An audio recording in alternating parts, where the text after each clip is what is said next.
Nuestra parte va a ser herramientas electrónicas de diagnóstico, maquinario y reparación de motores. En esta primera parte vamos a hablar hasta programas de mantenimiento automotriz. Herramientas de electrónica de diagnóstico. Para saber qué tipo de herramienta, primero tenemos que hacernos esta pregunta. ¿Con qué herramienta debería equiparse un técnico automotriz para realizar un trabajo de alta calidad? ¿Con qué? A ver lo que están charlando, cierren su audio. Ya. Muchos estudiantes y egresados de la técnica electrónica y automotriz cometen distintos errores, pero en esta exposición nos vamos a centrar exactamente en el que se consideró el más grave. Así que sería exactamente el no tener el equipamiento suficiente o el adecuado, porque no puede tratarse los diagnósticos automotriz con cualquier herramienta. Para esto tenemos las herramientas que no podrían faltar para un trabajo de calidad, que estas son multímetro automotriz, escáner automotriz, osciloscopio automotriz, punta lógica y puntas de prueba. Aquí podemos ver que están midiendo el voltaje de la batería para ver si aún tiene batería, lo cual se puede hacer con un comparador de carga, pero sería totalmente innecesario tener un comparador de carga, o al menos no sería tan necesario, porque también se puede medir con el multímetro automotriz, ya que igual podemos medir el voltaje. Y aquí vamos a ver el multímetro automotriz, sus partes que tenemos para medir el voltaje, el amperaje y la resistencia. El multímetro automotriz es un instrumento electrónico portátil que permite medir magnitudes eléctricas activas y pasivas. Lo indicado es que un técnico adquiera por lo menos un multímetro automotriz de 10 megaohmios. Acá podemos ver que solamente llega a 2, así que el técnico que tenga este multímetro automotriz tendría que comprarse uno un poquito mejor. Con un multímetro automotriz podemos medir la corriente continua, alterna, así la intensidad utilizando las pinzas amperímetro. A su vez, se puede medir la tensión entre dos puntos de un circuito eléctrico, que es lo que acabamos de mencionar, para ver si aún tiene carga la batería. También es posible medir la resistencia de un componente, pero para eso se lo tiene que aislar del resto del circuito. Pasamos al escáner automotriz. Los técnicos para realizar diagnósticos profesionales deben tener un escáner automotriz de buena calidad y no un simple lector de código. Como un escáner óptimo, será posible observar los códigos de falla, leer los parámetros y funcionamiento del motor y otros módulos del vehículo, realizar test de actuadores y algunas configuraciones especiales.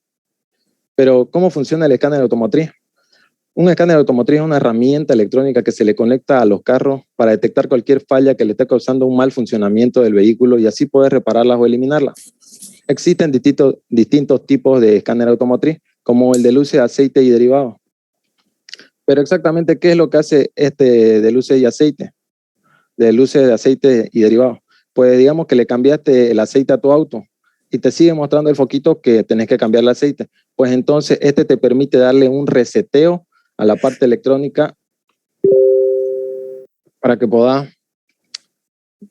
deje de alumbrar ese foco cuando ya lo hiciste, cuando obviamente ya hiciste ese cambio. También tenemos el del fallas de OBD2. Tal vez se estén preguntando, ¿y qué es OBD? Pues es On-Board Diagnostic o diagnóstico a bordo, que te permite controlar el nivel de emisiones del vehículo. También está el conector de diagnóstico de 16 pin y el escáner automotriz o MM. Ahora bien, antes de utilizar un escáner automotriz, debemos saber qué tipo de escáner es con el que cuenta o qué tipo de escáner es el que te van a vender, porque tenemos estos dos tipos. El OBD1, que se utiliza para el diagnóstico de vehículos fabricados hasta el año 1995, siempre y cuando estos vehículos cuenten con sistema de inyección que es controlado electrónicamente. Si no cuentan con este sistema de inyección, entonces no es posible realizar un escaneo. Digamos, si es muy antiguo el auto. El OB2 se utiliza para diagnóstico de vehículos fabricados en el año 1996 hasta los de la actualidad. Este tipo de escáner automotriz proporciona información mediante lectura de códigos almacenados que ocurre en el error del vehículo. Pero toda esta información es innecesaria. Digamos que ya te compraste tu escáner y llegas todo listo y decís, ¿y dónde lo voy a conectar? Pues, ¿dónde conectar el escáner? Lo primero que debemos hacer es encontrar el conector de diagnóstico que generalmente está ubicado en el lado del conductor. Se encuentra en la parte baja del tablero. El conector es universal. ¿A qué se refiere con esto de universal? Que no es como cuando vas a querer cargar tu celular. Digamos, le decía a tu amigo, préstame tu cargador, que es Android, y tu celular es Android y el de tu amigo es iPhone. No vas a poder cargarlo porque es una diferente entrada. Y al menos se tomaron medidas para que sea un conector universal y así no haya problema y se pueda medir con cualquier tipo de escáner. Así, el conector universal, así que debemos conectar en una sola entrada del motor y el motor debe estar apagado. Si tienes un escáner automotriz y no sabes cómo usarlo, este es el momento de aprender. Aquí le vamos a dar unos consejos, ya que no le podemos dar un curso amplio, dado que tampoco tengo los estudios necesarios aún para dar un tipo de curso. Los consejos que le podría dar sería que lo primero que debemos hacer es encontrar el conector del diagnóstico que generalmente está ubicado al lado del conductor, como ya se mencionó antes, que se encuentra en la parte baja del tablero. Ya mencionamos que es un conector universal. Se colocan las llaves en posición encendido, pero no se debe dar la marcha al motor. Ponemos a funcionar el escáner automotriz, el cual identificará los códigos almacenados. El último que pasa es a traducir los códigos con el manual respectivo. El manual viene incluido al comprar el escáner. No es que vas a comprar tu escáner y luego no vas a leer el manual. Es necesario que manejes el manual para poder saber y leer los códigos.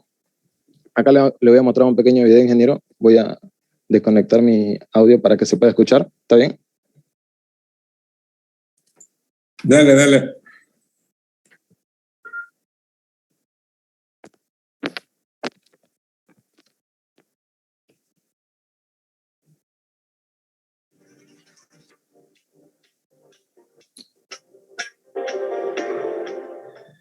Sin lugar a dudas, el escáner automotriz es la herramienta número 1 que no te puede faltar en un taller de diagnóstico. Los vehículos de hoy en día utilizan una computadora Muy bajingo se oye, no sé si tenés más volumen o... Ya no estamos hablando de los viejos sistemas carburador, sino complejos sistemas de gestión de motor, en donde una computadora y una serie de sensores y actuadores muy bajo. Se comunican. Es que no tiene otra, para escucharse bien, ingeniero, va a disculpar. Aunque McCanach. un solo tipo de escáner automotriz para todo vehículo, tenemos una pequeña variedad en la que, dependiendo del modelo elegido, se descarga de funciones específicas. Ahí está mejorando ya. 4 tipos de escáner automotriz para que a la hora de comprar uno puedas elegir con facilidad. Número 1. Luces de aceite y derivados. Entre los tipos de escáner automotriz existe uno que permite resetear las luces de aceite para desactivar o restablecer las luces de advertencia en el tablero de instrumento para eliminar las advertencias innecesarias luego de haber hecho reparación o mantenimiento en el vehículo, además de programar sensores de presión de los neumáticos y restablecer el ángulo de dirección. Número 2. Fallas OBD2. En el mercado también pueden encontrarse tipos de escáner automotriz con la función de hacer lecturas de código de falla en el sistema OBD2. Estos escáneres permiten obtener los diferentes códigos de falla que se encuentran almacenadas en la unidad de control de motor, o por sus siglas en inglés, SU, pero solo los relacionados con el control electrónico del motor. Permite también borrar los códigos de falla que solo trabaja en los vehículos que tienen DLS de 16 pines.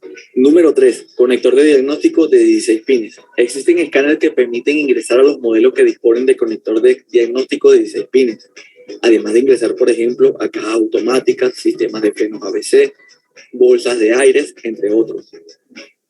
Nos permiten verificar los códigos de fallas, hacer el borrador del código de falla y leer los parámetros actuales en cada uno de los sistemas. Número 4. Escáner automotriz OEM. Considerado de alto nivel, ya que es complejo en cuanto a sus diferentes funciones, permite trabajar en todos los sistemas de vehículos que generalmente varían de marca a marca, incluyendo la amplia variedad de modelos de autos existentes. Así llegamos al final de este video. Si te gustó, no te olvides de suscribirte. Ya, a ver, Salvatierra, vamos a terminar esto porque se nos va a acabar este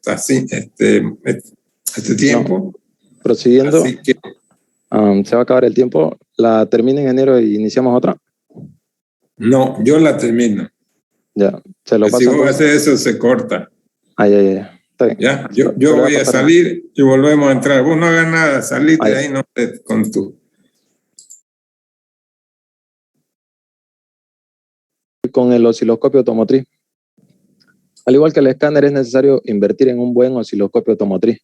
Es una herramienta de medición que proyecta a través de los gráficos de mediciones eléctricas que se realizan con el multímetro automotriz, cosa para lo cual también es necesario, acá lo vuelvo a mencionar.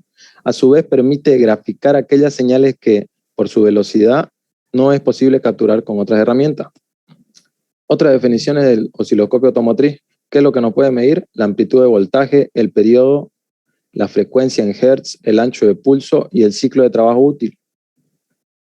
Existen tipos de osciloscopio automotriz, que tenemos el osciloscopio con multímetro, al revés, el osciloscopio de electrónica general, el mini osciloscopio de electrónica general igual, el osciloscopio digital de uso automotriz, que es usualmente el que más nos estamos basando, y el osciloscopio de tipo de interfaz para uso de PC.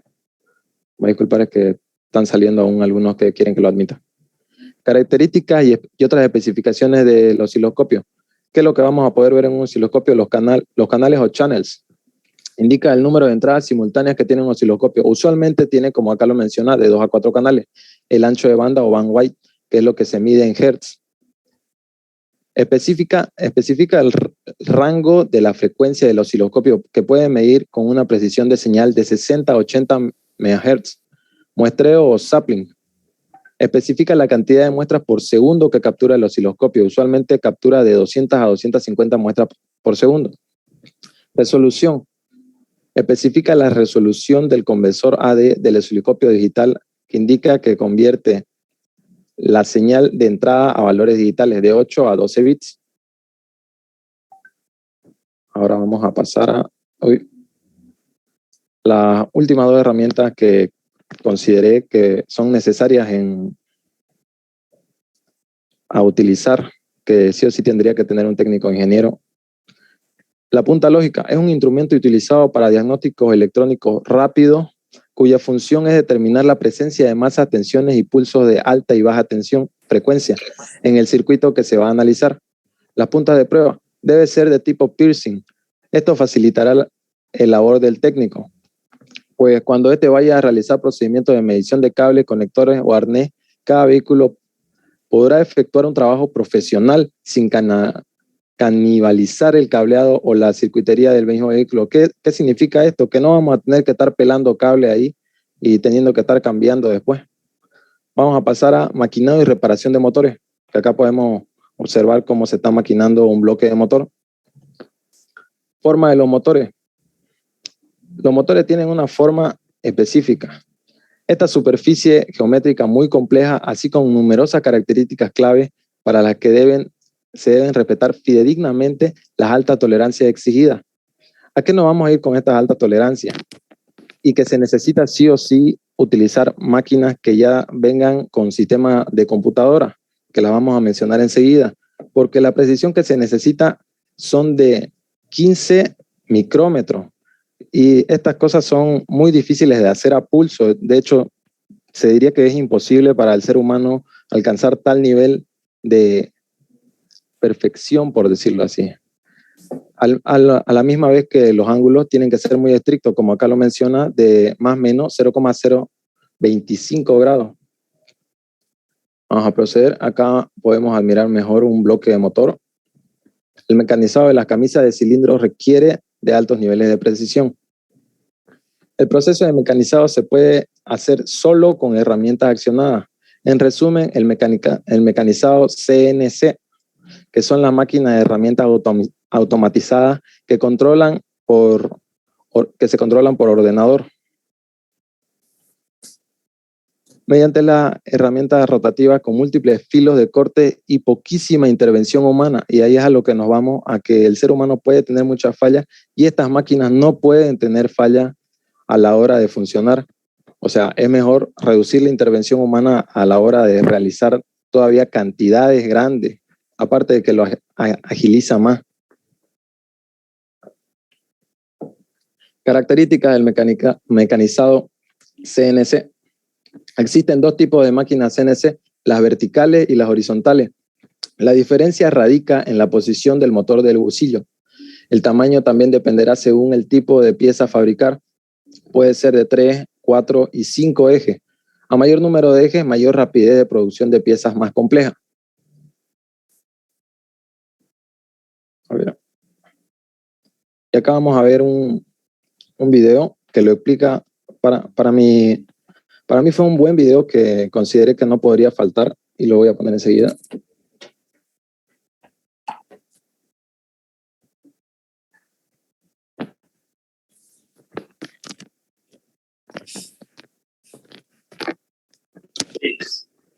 Por eso, el tema que tenemos es qué es un bloque, tipos de bloque, cómo se rectifican, cuáles son las fallas que más presentan, qué es el bloque para el motor. Bienvenidos a nuestro canal.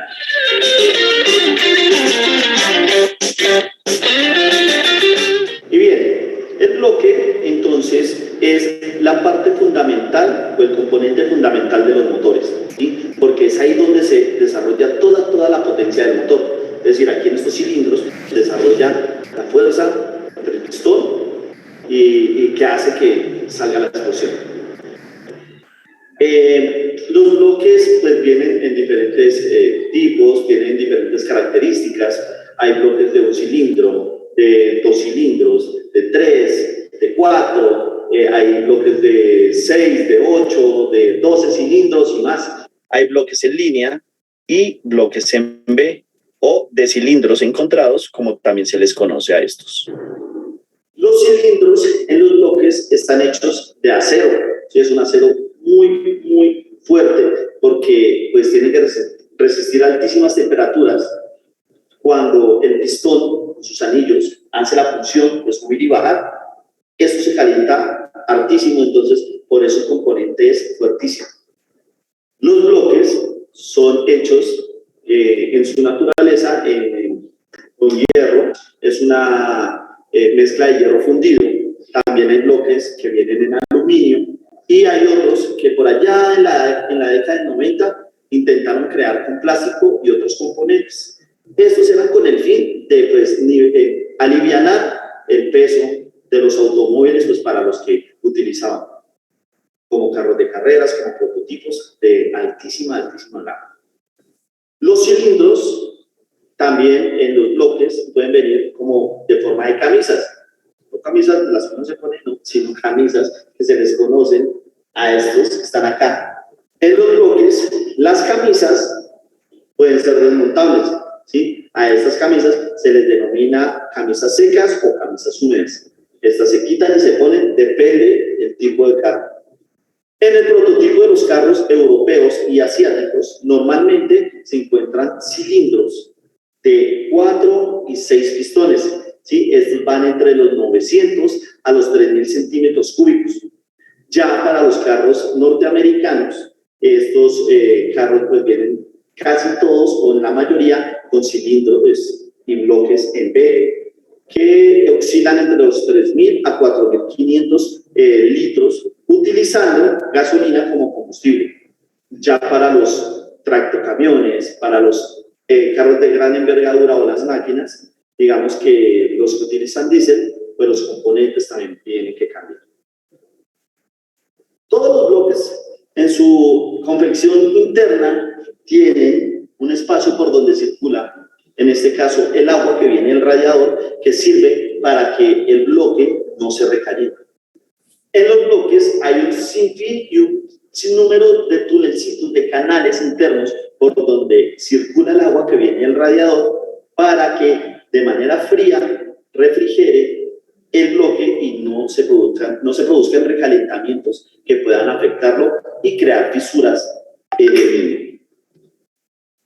Este trabajo se hace continuamente en donde el agua viene del radiador, hace toda la circulación interna y luego vuelve y sale para que el radiador la refrigere, la que ya hizo parte o la que hizo ya su trabajo aquí adentro del bloque. Bueno, en cuanto a la rectificación de los bloques, pues antes de mostrar todo el proceso, quiero presentarles la máquina con la que se hace este trabajo. Así que ahí, quietitos, porque ya la vamos a ver.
dando todas las expectativas para que ustedes... Ahora sí que no se oye nada.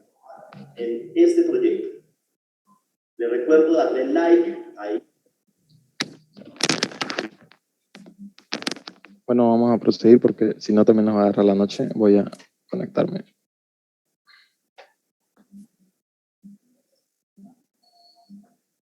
Ok, bueno, hola. ¿Se escucha, ingeniero? No, no se oye nada. Poquingo. Poquito, despacito. Muy bajo, casi nada se oye. Ya. A ver qué. Vamos a proseguir. Ya. Ya. Tienes que rectificar ahí tus medidas esas. Los datos que diste, las medidas son datos que usan los... Sí, ingeniero, de hecho está un poquito más adelante. Está anotado. Allá. ¿Qué tanto se puede rectificar? Ni las profesoras usan ese dato. Tenés que hablar como usan los ingenieros, los técnicos, por lo menos. Ya. ¿Qué es la rectificación de bloque de motor? El rectificado de motor es una técnica de mecanizado similar al realizado por las fresadoras y tornos. Se sustituyen cuchillas o fresas por muelas abrasivas que consiguen un acabado superficial más fino y una medida más exacta. Para el rectificado de motores se utiliza una maquinaria específica. No es tanto como lo mostraba ahí, sino que es exactamente para el bloque, porque hay tanto máquina para el cigüeñal y para las otras piezas como la culata o cabezote.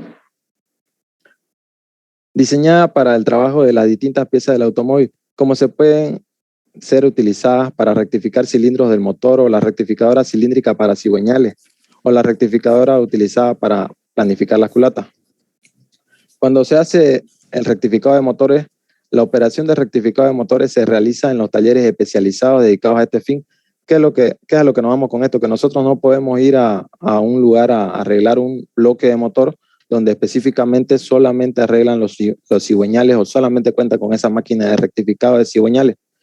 El mecánico decidirá si se merece hacer la pena la reparación o bien decide el recambio por otra pieza en perfecto estado, que acá tenemos que ver si nos sale más caro el rectificado, pues mejor de esa dicha pieza, pues es mejor cambiarla por una nueva, porque ¿para qué estar usando algo que ya no se va a poder rectificar? Las decisiones para rectificar una pieza depende de los siguientes factores. Se consultará que el fabricante del vehículo permite el rectificado de la pieza en cuestión. ¿Qué significa esto? Que el fabricante siempre deja cierto grado, ciertas medidas para poder rectificar. Tenemos que saber el precio que supone el rectificado. Si es superior al recambio de una nueva pieza, no se recomienda la operación. El proceso del rectificado de motores. Vamos a pasar con el rectificado de cigüeñal, que son las causas de rectificación del cigüeñal. ¿Qué es lo que causa que sea necesario reparar esta parte?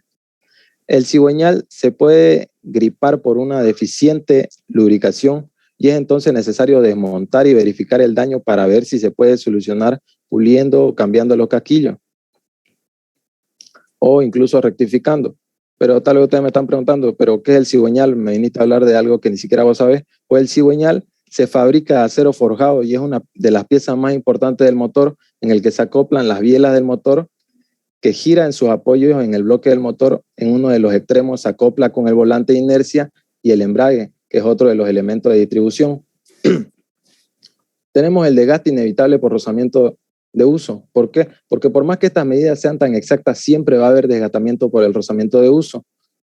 Por tanto, hay que medir la conicidad y el ovalamiento de los apoyos y muñequilla y después contrastar con las medidas del fabricante. La comprobación de fisuras al cigüeñal, comprobación de dureza Rowell a los muñones del cigüeñal, la rectificación del cigüeñal en todos los diámetros, pulir y enderezar el cigüeñal. Y acá tenemos un video de 1 minuto, que no es tanto por el audio en este caso, así que es más que todo para ver cómo lo realizan. Ok. Ahí tenemos al cigüeñal y se le está haciendo una rectificación.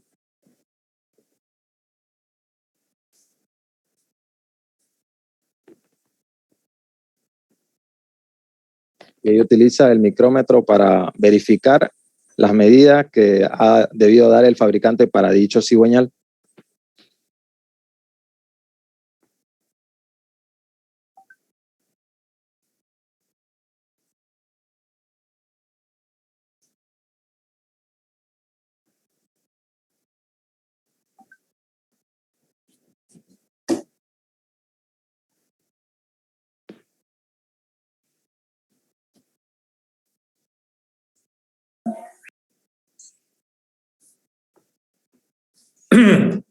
Bueno,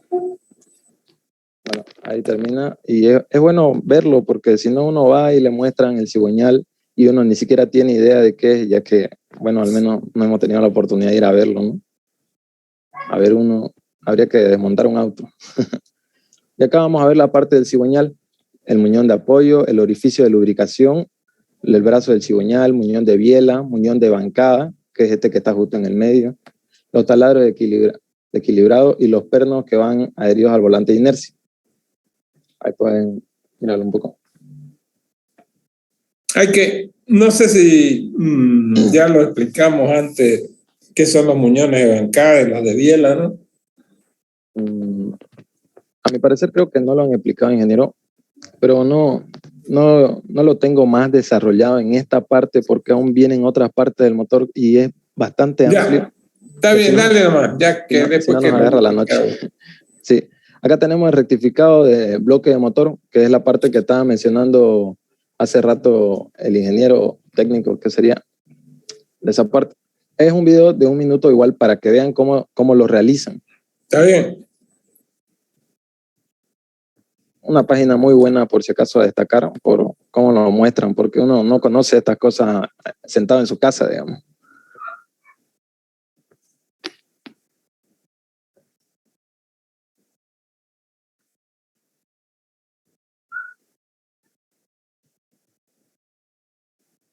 Y podemos apreciar que está con desgaste ya por uso ese bloque de motor. Se lo desbasta un poco para que quede en buen funcionamiento. Ahí se puede apreciar mejor. Ese es uno de 4 cilindros.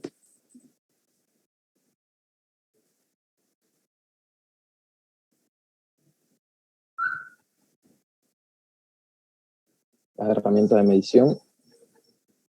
Siempre verificando las medidas que ha dejado en el manual el fabricante. No podemos hacer cosas que el fabricante no lo tenga permitido porque si no estaríamos provocando un mal funcionamiento de motor, al final arruinando el vehículo prácticamente.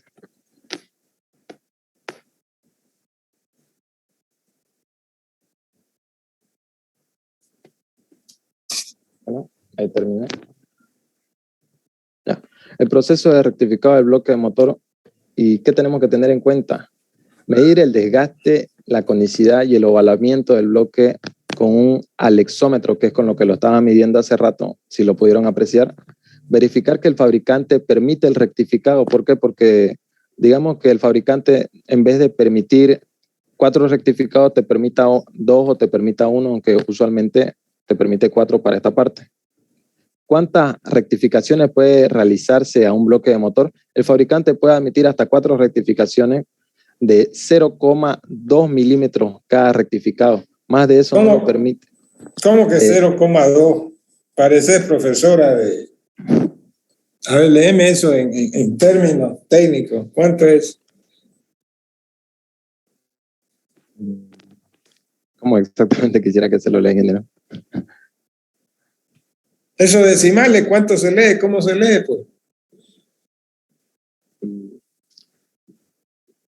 Serían 2 décimas de milímetro.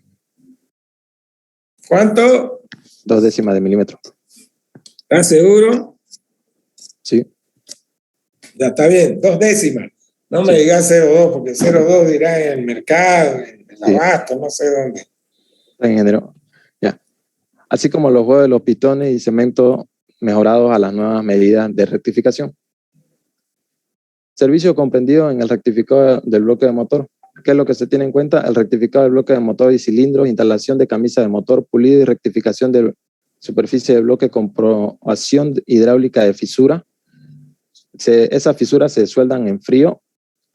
Encamisar los cilindros o fabricación de camisas de todo diámetro y longitud, rectificación y alineación de descanso de bancada, cambio de buje y árbol de leva. Me encantaría explicárselo más, pero no va a tomar toda la noche si no. Tenemos el rectificado del cabezote o culata.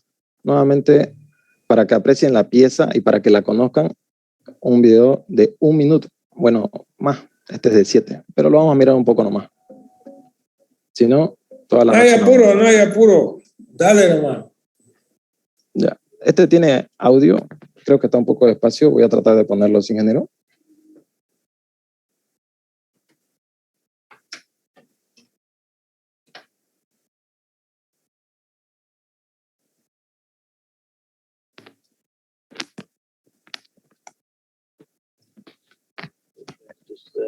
La máquina ha de devastar la superficie del cabezote para obtener una superficie totalmente plana.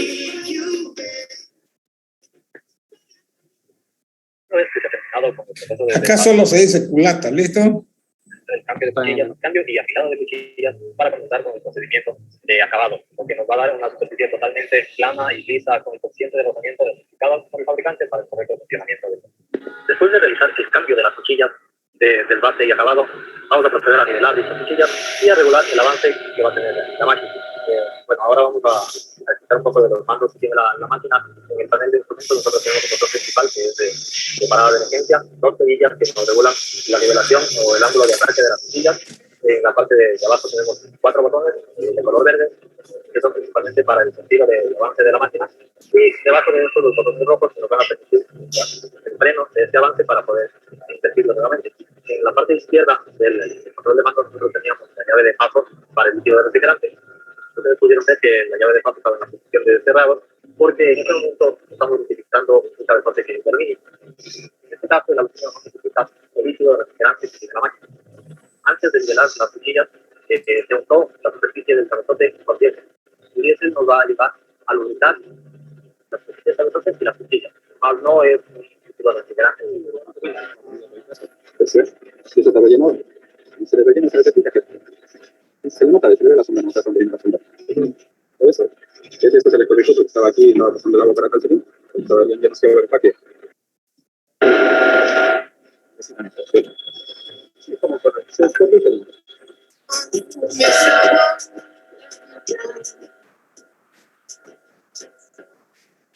Ahorita lo que está haciendo el técnico es acoplar la válvula en los asientos. Para este procedimiento lo que se realiza principalmente es untar pasta esmeril en la superficie de la válvula para que ésta con sus propiedades realice un procedimiento parecido a un limado o lijado de la superficie. Pero al realizarlo directamente con la válvula, logramos que se acople la válvula de manera exacta con su respectivo asiento. Antes de realizar este proceso, previamente se rectificó el asiento de la válvula y se comprobó que la válvula no tenga deformaciones, que eso vamos a ver posteriormente. La válvula que está siendo asentada en este momento ya fue rectificado el asiento, ya fue comprobado las medidas, comprobado que no se haya deformado el asiento y están asentando la válvula con la pasta esmeril que les había mencionado anteriormente. Se realiza este movimiento circular para que las piedras de la pasta esmeril puedan realizar el trabajo de deslizado, como ya les había mencionado anteriormente. Una vez que se logra una total uniformidad en el asiento de la válvula y en el ángulo de incidencia de la misma, se puede decir que el proceso de asiento de válvula ya ha terminado.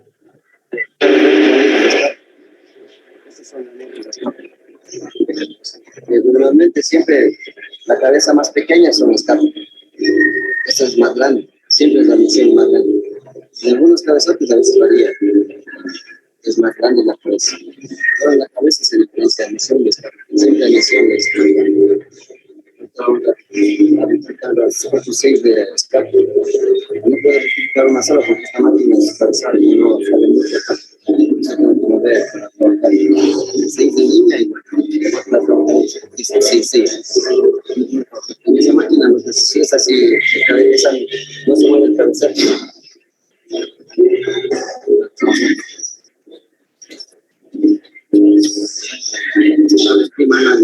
Las empresas mandan las especificaciones que medida hay que notar. ¿Digamos la marca o...?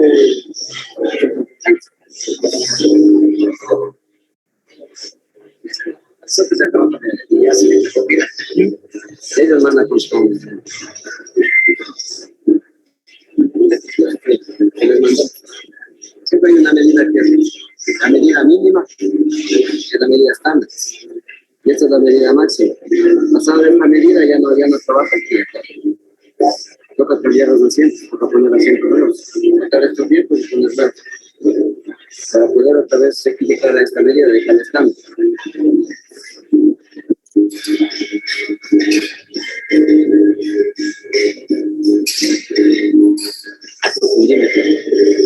Para medir la profundidad entre la cuneta y la cabeza de la válvula. Ahí está marcado 0. Es como un micrómetro, pero es de profundidad. Marcamos este micrómetro hay en centésimas y en milésimas. Cada 5 rayas son 2 milésimas. 25, 50, 70, 80, 105 centésimas.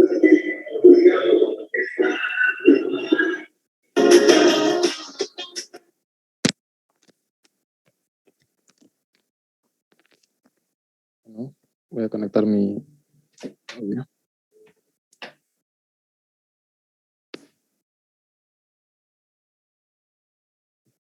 Prosiguiendo con la presentación. ¿Se me escucha bien, ingeniero, ahora?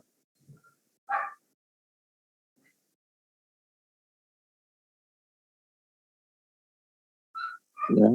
A ver, ahí. La tabla de posible avería, que tenemos la de pérdida de planitud, que es algo que se toma en cuenta, el calentamiento excesivo, fallos del sistema de refrigeración. Hola, Salvatierra. Sí. Escúchame, vamos a salir otra vez porque se nos va a acabar otra vez el tiempo. Nos queda corto, ¿no, ingeniero? Voy a salir yo, ya no hagas nada vos y volvemos a entrar, ¿ya? Ya, le espero hasta que se acabe nomás, ¿no? Claro, volver. El alineamiento y el balanceo y convergencia de los mismos. Una cubierta, llanta o caucho o goma, es una pieza toroidal que se coloca en las ruedas de diversos vehículos y máquinas. Su función es permitir un contacto adecuado por adherencia y fricción con el pavimento, posibilitando el arranque, el frenado, la guía y amortiguar las pequeñas irregularidades que tenga el camino. Existen distintos tipos de neumáticos según su utilidad y dimensiones. Estos pueden ser clasificados por su uso en distintas temporadas o según el tipo de vehículo, entre otros. Algunos neumáticos contienen una cámara o tubo toroidal que se infla dentro de la llanta y entre el aro. Pero muchos vehículos modernos ya no utilizan este sistema. En un rato, ingeniero, voy a aceptar.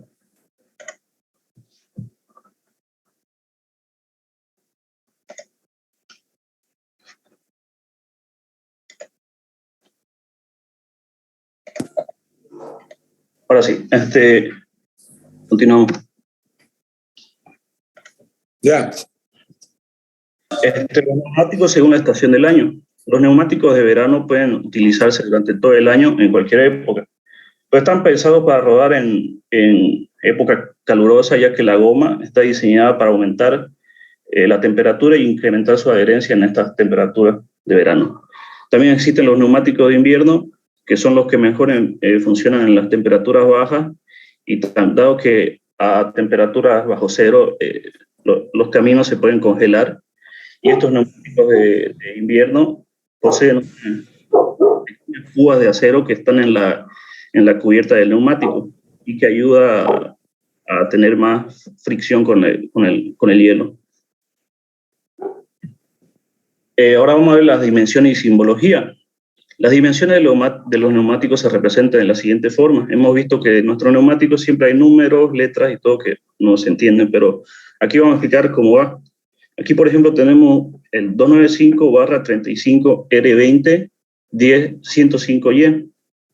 Enseguida vamos a explicar qué significa cada uno de estos números y letras. Por ejemplo, en este caso, el 295 es el ancho de la sección del neumático en milímetros, que sería 29,5 centímetros. 35 sería el perfil del neumático en porcentaje. Si queremos calcularlo en milímetros, simplemente tenemos que aplicar la siguiente fórmula. La altura de sección en milímetros es igual a la anchura de la sección en milímetros por el perfil dividido entre 100. Por ejemplo, en este caso sería 295 por 35 entre 100 y nuestro perfil sería de 103,25 milímetros. La R hace referencia a la estructura del neumático o cómo fue construido. Hoy en día tenemos dos tipos de construcción que son la radial y diagonal, pero la mayoría son radiales en los vehículos comerciales y particulares. 20 se indica el diámetro interior del neumático en pulgadas. Debe coincidir con el diámetro de la llanta o del aro del vehículo, si no, no se podría montar. El código 105 corresponde al índice de carga del neumático. Hay una tabla que más adelante vamos a mostrar que indica qué peso puede cargar este neumático, qué carga puede soportar individualmente. Y está prohibido montar un neumático con un índice de carga inferior al especificado en la ficha técnica del vehículo. En este caso, por ejemplo, 105 corresponde a 925 kilogramos.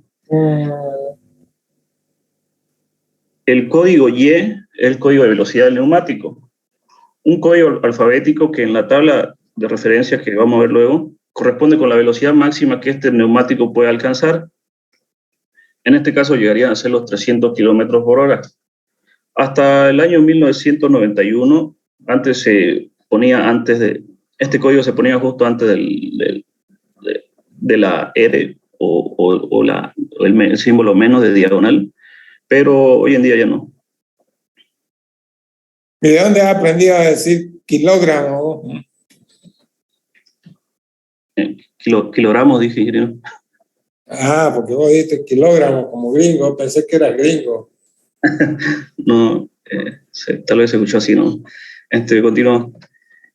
En las furgonetas poseen doble índice de carga, ya que algunas furgonetas o camiones de bajo tonelaje usan doble rueda en la parte trasera para distribuir mejor la carga y que un solo neumático no aguante tanta presión. En este caso tenemos dos índices de carga, en el cual se indica que, por ejemplo, en este caso el delantero sería 112 y el trasero serían 110. Aquí tenemos la tabla con los códigos de carga y su carga máxima. Por ejemplo, de un código de 20 indicaría una carga máxima de 80 kilogramos. Y también en la tabla de velocidades tenemos todos estos códigos alfabéticos. Cada uno corresponde a una velocidad máxima, que en el ejemplo anterior era Y, que correspondía a 300 kilómetros por hora, la velocidad máxima que puede alcanzar ese neumático. Ahora vamos a pasar con el tema de alineado, balanceado y convergencia. No has puesto la fecha de las llantas ahí, ¿no? Ah, sí, se me pasó, lo tenía, pero como la exposición se me iba a hacer muy larga, no lo consideré. Ya, pero por lo menos comentar lo que existe y que... Sí, el código de la fecha, creo que son 4 dígitos. Que hasta eso indica el año de fabricación de la llanta y su vida útil.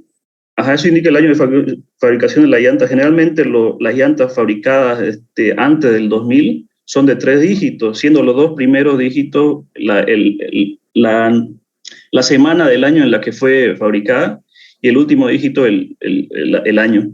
Pero pasando el año 2000 son 4 dígitos, que los 2 primeros dígitos corresponden a la semana que fue fabricada y los 2 últimos dígitos al año. Pero no lo puse de ejemplo. Aquí sí lo leí, pero no lo puse. Ahora voy a pasar con el tema de alineado, balanceo y convergencia. La alineación, el balanceo de las ruedas de un vehículo es un factor muy importante para tomar en cuenta, puesto que ya que la rueda es lo único que nos da la transmisión nos transmite todo el movimiento del motor a la calle o al pavimento. Esta tiene que ser perfecta y no tiene que haber, tiene que estar todo bien sincronizado. Y el tenerlo mal alineado y mal balanceado y que no tenga una buena convergencia puede causar problemas prematuros en los neumáticos, como en el gasto de los neumáticos, en el sistema de la suspensión, en la junta homocinética y demás. Y también se puede generar condiciones propicias para tener accidentes. ¿Cuándo se debe alinear las ruedas de un vehículo? Cuando se reemplazan las llantas por otras nuevas.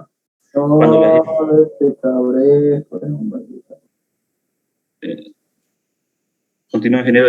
Cuando las llantas tienen un desgaste irregular, cuando se efectúa un mantenimiento en el sistema de dirección o suspensión, o cuando el vehículo no va en línea recta si se larga el volante.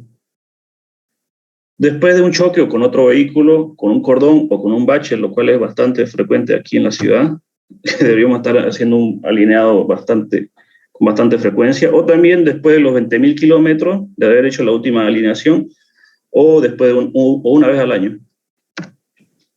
¿En qué consiste la alineación? En que las llantas trabajen de forma paralela unas de otras, que rueden en ángulos correctos. Cada vehículo tiene sus propios ángulos según el fabricante.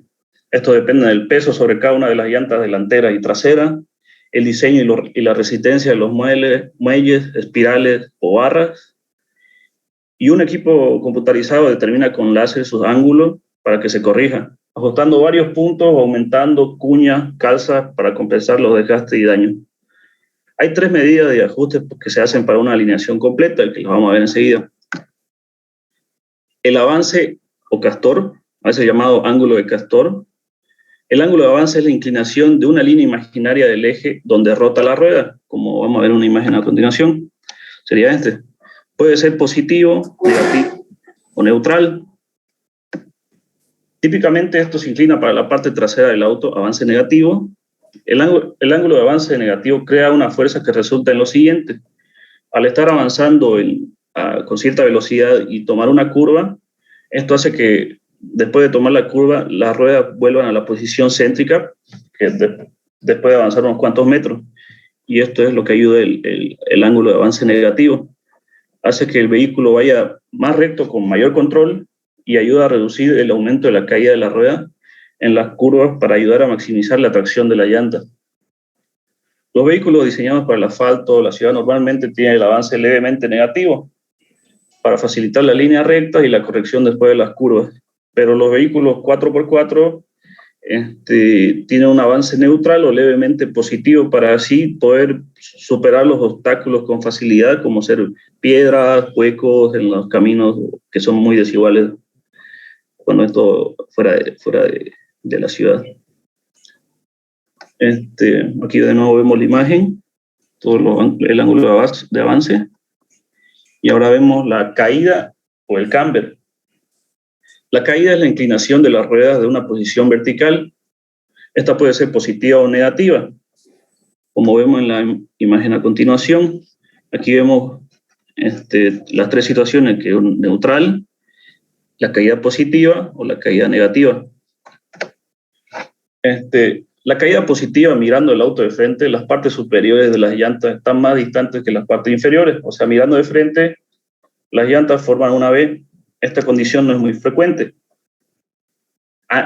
Sí, no es muy frecuente. La caída negativa, mirando el auto.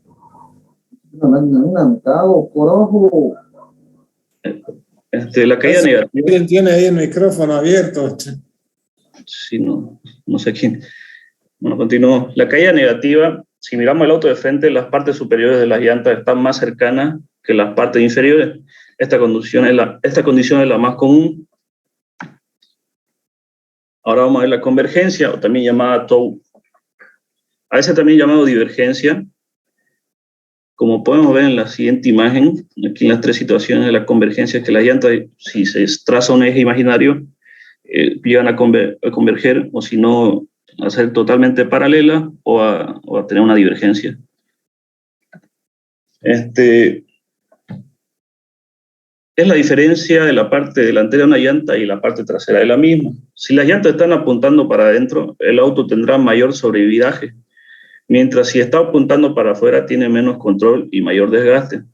Para manejar en línea recta esto debería ser casi 0 de diferencia. Cuando se maneja mucho en curvas, se apunta un poco para adentro, o sea, tenemos una convergencia. La convergencia normalmente es regulada en las ruedas delanteras, pero existen condiciones donde el vehículo sale de escuadra después de un choque o algo y las llantas traseras no quedan paralelas al chasis. Algunos vehículos tienen ajuste de esta condición, pero si no, se necesita enderezar el chasis con gata hidráulica para devolver el escuadro. El vehículo con su dirección correctamente alineada tendrá su volante centrado y recto y pasará por el mismo arco cuando gira a la derecha o a la izquierda y mostrará más control en las curvas sin roncear y además provee mayor vía útil a las llantas, junto a homocinética, la cremallera, los rodamientos, las crucetas, muñones, buje, amortiguadores y demás del tren de rodado. Cuando todos estos componentes que mencionamos anteriormente, la convergencia, el camber y el ángulo castor, está correctamente alineado, entre todo esto vamos a tener un buen funcionamiento de nuestro vehículo. Aquí vemos de nuevo la imagen de las posiciones. Cabe recalcar que estos ángulos son exagerados, ¿no? Porque a simple vista no se pueden diferenciar estos ángulos. Son ángulos muy pequeños que van desde los 0 hasta los máximos 7 o 10 grados en cada posición que mencionamos. Una mala alineación en un vehículo se puede ver fácilmente cuando tenemos un desgaste irregular de los neumáticos, mostrando desgaste excesivo en una banda extrema. Cuando tenemos una sensación extraña en la dirección, el volante se siente más duro de lo normal o el vehículo gira más fácilmente hacia un lado que al otro. O cuando vamos en línea recta, el vehículo tiende a girarse a otra dirección. Cuando el vehículo cuando desaparecen ciertas vibraciones a ciertas velocidades, pero desaparece luego de ir más lento o más rápido, o cuando el vehículo demuestra sobreviraje o subviraje. Ahora vamos a explicar qué es sobreviraje y subviraje. El sobreviraje es un desvío del eje trasero superior con respecto al eje delantero. El vehículo parece girar más de lo que se le ha solicitado. Las llantas agarran fuertemente y su vehículo tiende a entrar mucho en la curva, derrapando las llantas traseras en un arco mayor y haciendo que la parte frontal del vehículo vaya más hacia el centro de la curva. El subviraje, por el contrario, es un desvío del eje delantero superior con respecto al eje trasero. El vehículo quiere continuar la trayectoria recta mientras que usted ha girado la rueda. Las llantas delanteras pierden la tracción y salen de un arco mayor o tratando de seguir en línea recta y tiende a derrapar. Aquí vamos a ver un video bien didáctico que nos muestra mejor cómo funciona y cómo se deforman los neumáticos cuando no tenemos una alineación correcta y por qué situación es mejor para cada vehículo. Le voy a poner el video, ingeniero. Ya. Todas las 4 ruedas, después de haber recorrido una cierta distancia, deberían hacerse una alineación de ruedas. ¿Qué es la alineación de las ruedas y qué le pasará a tu auto si no lo haces? Exploremos. A primera vista, las ruedas de un vehículo parecen perfectamente rectas y verticales y esta disposición parece lógica.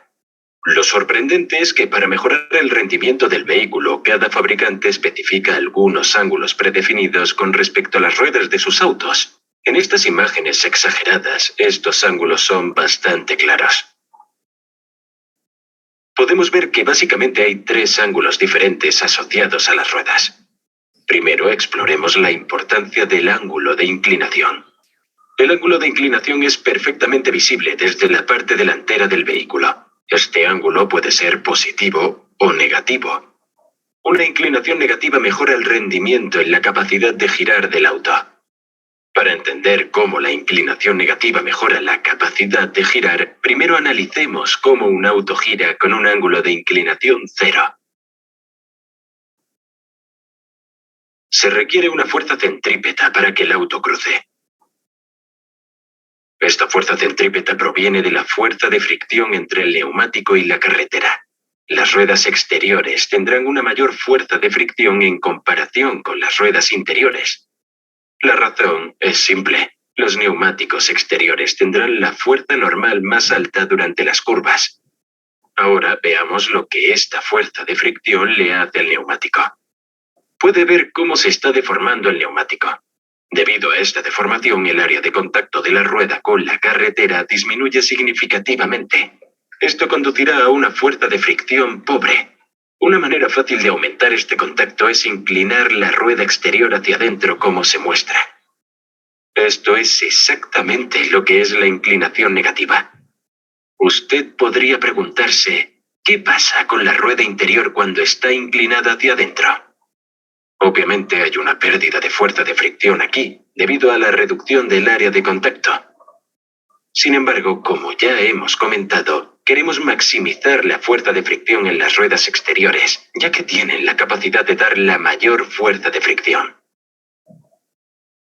El siguiente ángulo importante de un automóvil es el ángulo de giro.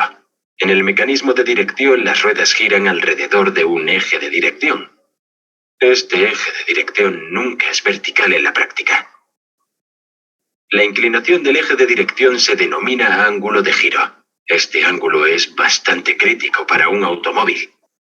Puede que haya notado que después de girar, cuando suelta el volante, este vuelve automáticamente a su posición central. Esta capacidad de retorno del volante es creada por el ángulo de giro del volante. Para entender la física de la misma, por favor, consulte nuestro vídeo detallado sobre los ángulos de giro. El ángulo de la punta es el más sensible de los tres ángulos. Cuando se mira desde arriba, este ángulo es perfectamente claro. Aquí se ilustran la punta hacia afuera y la punta hacia adentro. Idealmente hablando, un ángulo de punta cero dará un desgaste mínimo a las ruedas. Sin embargo, mientras conduce, el volante se somete a pequeños movimientos involuntarios.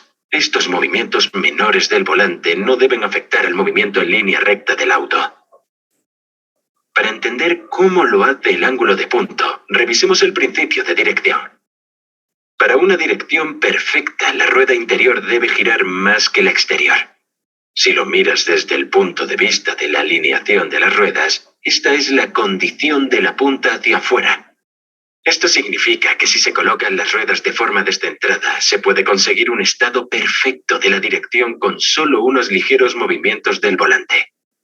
Sin embargo, una respuesta de dirección tan alta conduce a problemas de seguridad, ya que el vehículo responde incluso a los movimientos involuntarios del volante, lo que resulta en una pérdida de estabilidad en línea recta.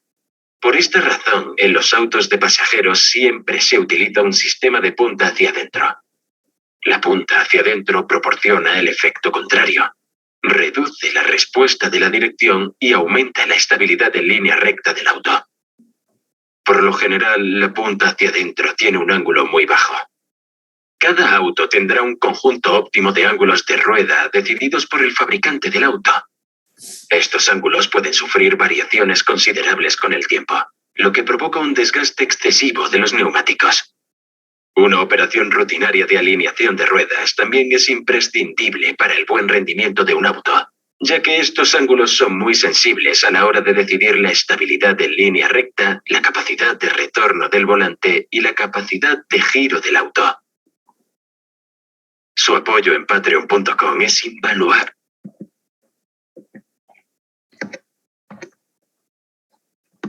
Sí. Ahora sí, ingeniero, voy a continuar con la exposición. Ahora vamos a ver el balanceo de llanta. Es un procedimiento por el medio del cual se ajustan los pesos de una llanta y su rim para mantener un equilibrio correcto entre ambos. Con pocas palabras, es el servicio en el que se distribuye uniformemente el peso entre las llantas y los rines. Cuando no se realiza un balanceo, se corre el peligro de perder miles de kilómetros de vida útil. Existen dos tipos de balanceo, el estático y el dinámico. En el primero se colocan pequeños pesos en el rim para conseguir dicha estabilidad, y en el segundo, por el contrario, se toma en cuenta el peso de la llanta para realizar el ajuste correspondiente. Uno tiene que balancear su llanta cuando uno siente vibraciones en el volante a partir de ciertas velocidades, generalmente las más elevadas, o a partir de 60 km por hora, si no me confundo. Aquí también podemos ver un daño por desbalance, que son manchas irregulares que aparecen en la parte central de la rodada del neumático.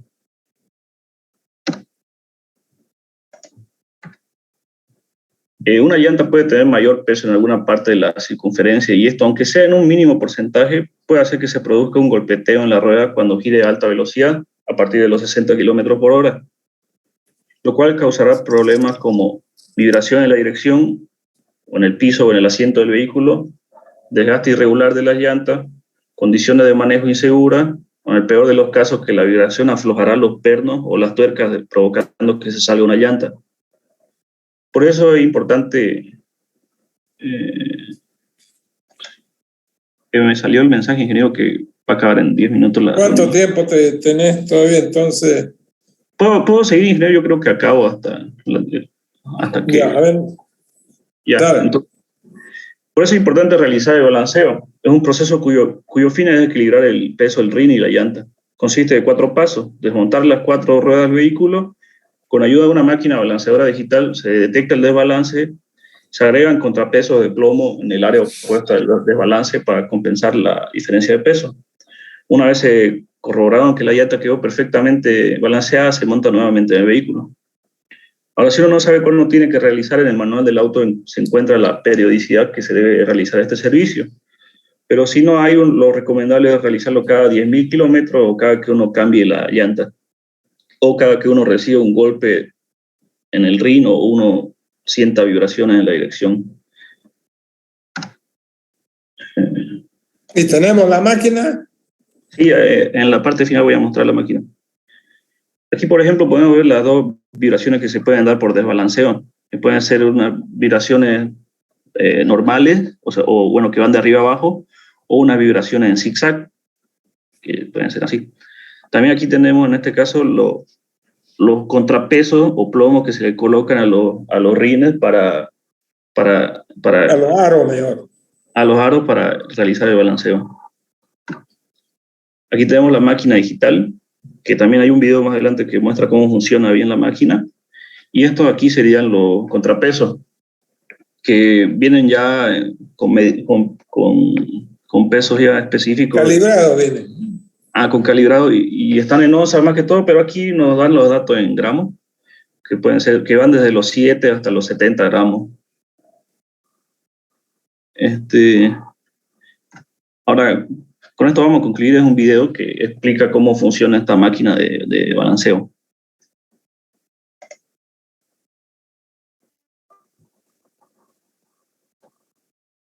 Vibración en el volante, desgaste escalonado y prematuro son solo algunos de los factores causados por el desbalance en tus gomas.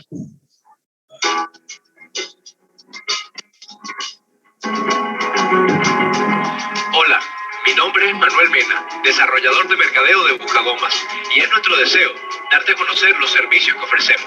Acompáñame en este video, veamos qué es un balanceo, cómo se hace y para qué sirve. Cuando instalamos un ring en una goma, podemos encontrar una serie de pequeñas imperfecciones naturales en la distribución del peso. Este es uno de los factores principales y es el llamado desbalance de la goma. Si una goma con tal desbalance es colocada en un vehículo y sometida a una velocidad media, digamos 80-100 kilómetros por hora, la distribución desigual del peso puede generar molestas vibraciones en el vehículo. A su vez, estas vibraciones, al afectar la fuerza con la que la banda de rodamiento entra en contacto con la superficie de la carretera, tienden a producir un desgaste irregular y en zigzag, al que llamamos desgaste escalonado. Precisamente, este es el desgaste que puede disminuir drásticamente el tiempo de vida de tu goma. Pero entonces, ¿cómo solucionamos esto con el balanceo? Lo que buscamos con el balanceo es muy simple. Con el uso de equipo especializado, identificamos de cuánto es la diferencia de distribución del peso y en qué sector de la goma se encuentra, lo que nos permite determinar dónde podemos ubicar pequeñas pesas para contrarrestar las fuerzas y mantener la goma totalmente balanceada. Pero basta de teoría, veamos entonces cómo balanceamos una goma en Buscagomas.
Bueno, ingeniero, con eso concluye mi exposición.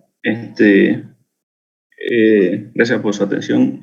Igual el compañero Alan le falta poner una cuanta diapositiva más. Podemos en la siguiente sesión continuar. Ya las tiene ahí de una vez. Sí, acá estoy, ingeniero. Pero se nos va a cortar esto. ¿Cuántos faltan? ¿Se ve ahí cuántos faltan? 2 minutos. No te alcanza, ¿no? Tal vez necesitaría 5 o ya podría hacerlo más rápido siempre. A ver, de una vez entonces. Ya. Es que si va a tardar en entrar. Ya, voy a intentar pasarle No, volvamos nomás, volvamos. Ya.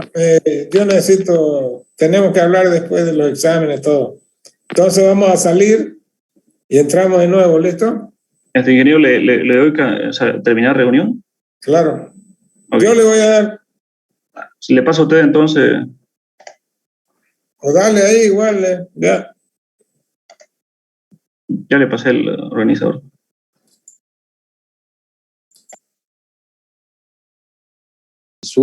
Cepillar la superficie plana de la culata, en este caso ya no cabezote.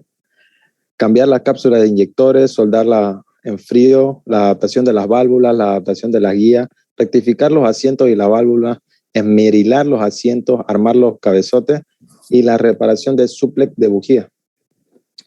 Específicamente esto lo vimos en el video anterior, cómo nos lo estaba explicando el operario, cómo lo ponían, y también se podía rectificar exactamente acá como menciona los asientos y válvulas, pero eso ya sería mencionar, nos vamos a tardar más, digamos. Ya, ¿cuáles son las máquinas encargadas para realizar estos trabajos tan precisos? Justamente les estaba mencionando que no puede ser la misma máquina la que realice todas estas rectificaciones. No es que voy a tener una fresadora y esa es la única que me va a hacer todo. Hay específicamente rectificadoras de cigüeñales, rectificadoras de bloques o cilindros, rectificadoras de banda bancada del cigüeñal, rectificadora de biela y la rectificadora de válvula. Todas estas tienen sus funciones según lo que van a rectificar, y por eso es que al comienzo les mencioné que tiene que llevarse a talleres especiales donde cuenten con estas maquinarias. Ahora vamos a hablar de programas de mantenimiento automotriz. Y acá tenemos una frase apegada con una imagen que nos indica, con icono, que el mantenimiento automotriz es sinónimo de ahorro. ¿Por qué exactamente sería sinónimo de ahorro? Si conservamos bien nuestro auto, nos podemos ahorrar bastantes cosas, como el hecho de estar verificando el cambio de aceite nos puede hacer alargar la vida útil de todas nuestras piezas del auto, prácticamente. ¿Qué es el mantenimiento de tu vehículo? Pues es cambiar el aceite de motor cada 3 meses o 5.000 kilómetros. Esto es estandarizado porque también depende de cada vehículo. Esto es algo más general que les estoy mostrando, porque si no tendría que ser por modelos y esas cosas vienen con los manuales. Revisar el filtro de aire cada 5.000 kilómetros y cambiar si es necesario. La presión de las llantas, colocar la presión indicada, rotar las llantas y balancearlas cada 5.000 kilómetros, como mencionó ya en la última parte mi compañero. Revisar la alineación de vehículos y proceder a realizar un servicio si es necesario corregir el ángulo del mismo. Revisar los amortiguadores, cosa que es importante, si no vamos a tener una vibración insoportable en el vehículo. Es necesario verificar si están gastados o si presentan fugas, en cuyo caso deben cambiarse siempre en pares. O sea, no podemos cambiar uno y dejarlo el otro así. ¿Por qué? Porque no va a estar amortiguando de la misma manera. Por último, tendríamos que revisar el refrigerante del sistema de enfriamiento del motor. Es importante revisarlo semanalmente. ¿Por qué? Porque si no se nos va a sobrecalentar y luego va a estar ahí uno parado en la carretera con el motor lleno de humo. Revisar la batería cada vez que se cambie el aceite, revisar los faros y hacer una inspección de los focos, cabina, guía y direccionales. Revisar el líquido de la dirección hidráulica al menos una vez al mes, rellenarlo cuando su nivel esté bajo. También debe revisarse la bomba de las mangueras en caso de que haya fuga. Revisar el líquido de freno una vez al mes y detectar si existen posibles fugas. Esa no es ni tan necesario mencionar extra, porque si no tenemos líquido de freno, ¿a dónde vamos a parar? Revisar bandas y correas, revisar líquidos de transmisión manual y automática. aquí terminaría mi posición. Acá les dejo un enlace por si quieren más información sobre el mantenimiento de su vehículo para los compañeros que lo tengan, y le voy a pasar la diapositiva para que lo revisen o para que repasen si es que le es de utilidad a ustedes. Y acá terminaría. Gracias por su atención, ingeniero y compañero. Ya, por las dudas, el tema de mantenimiento no es tan sencillo así el programa. En Sí. cada periodo de tiempo hay ciertas tareas.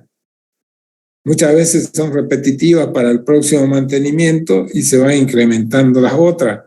Entonces eso es lo que nos han dicho ahora, pero Sí. es así. ¿Okay? Sí, era para no abarcarlo demasiado, si no íbamos a necesitar otra reunión más tal vez. Ok. Ya, entonces Bueno. dejaré de compartir, ingeniero. ¿Se lo paso al Listo. hospedador o...?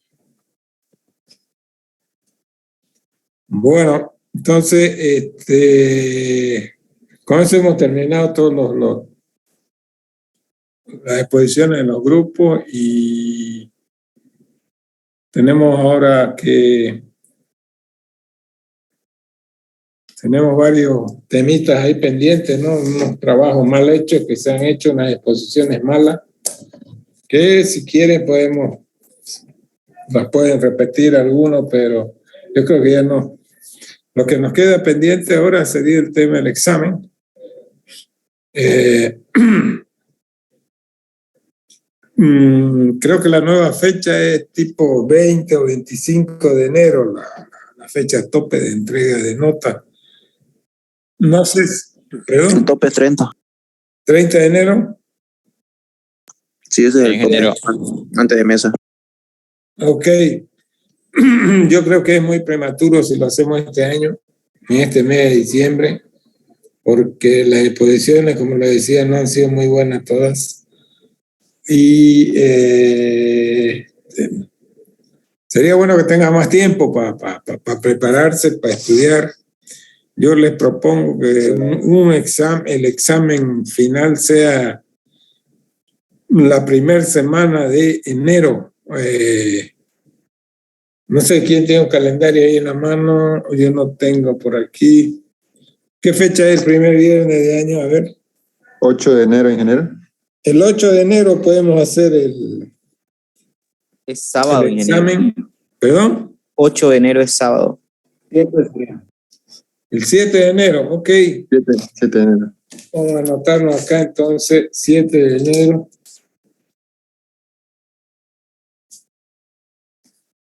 Sería el examen final en el PI, en horario de la mañana. Todos tenemos esa disponibilidad.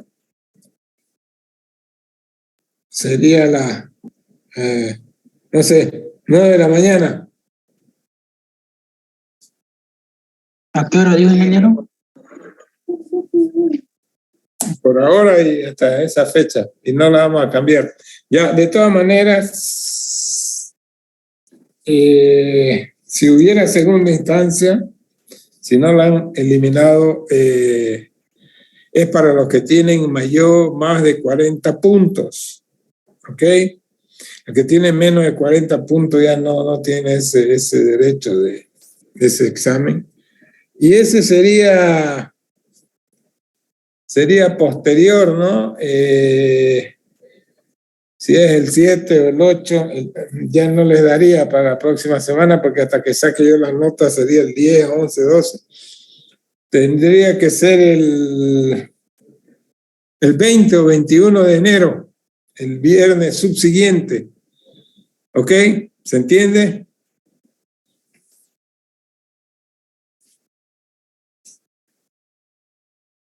Sí, ingeniero. ¿Repetir esa fecha, ingeniero? Sería el 21, repechaje, lo que llegamos a más de 41, ingeniero. Sí, señor. En el mismo horario, en el mismo canal, viernes 9 de la mañana, allá mismo en el PI. En fecha 21 sería, ¿ok?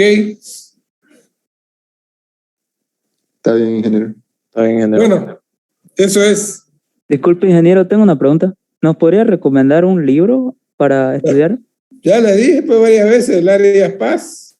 Pero, eso quiero comentarles, a ver. Circulan por ahí algunos cuestionarios con soluciones a las preguntas de este tema. Todo eso no sirve para nada. Todas esas respuestas son malas. Si ustedes estudian ahí se van a aplazar y yo los voy a aplazar porque las conozco hasta las palabras de memoria que hay en esas respuestas. Así que no se metan, no estudien en eso. Háganse ustedes, pues. Agarren el área paz y ahí está todo. Vayan buscando ahí todos los temas que hemos visto, están ahí y estudienlos. No voy a preguntarles nada de otro mundo, vamos a hablar todo lo que hemos visto aquí. Así que si se meten con un cuestionario falso que hay corriendo por ahí, seguro que van a estar mal. ¿Ok? Y después me reclaman, ¿no? Después me reclaman y me dicen que lo hicieron bien, de acuerdo al cuestionario, siendo que esos cuestionarios que ustedes tienen o compran no sirven para nada, son mal hechos. ¿Alguna otra consulta? ¿Cuántas preguntas más o menos va a hacer, ingeniero, el examen? No te preocupes vos por eso, preocupate por estudiar. Vamos a hacer las preguntas que sean necesarias. ¿Ok? Inge, ¿va a sacar las preguntas de las exposiciones o solamente del libro SPAS? De todos los temas que hemos visto aquí en clases. No le voy a preguntar nada de lo que no hemos visto aquí. Todo lo que hemos visto aquí. No le voy a preguntar cómo llegar a la Luna ni a Marte. ¿Algo más? Si no hay más, será hasta luego.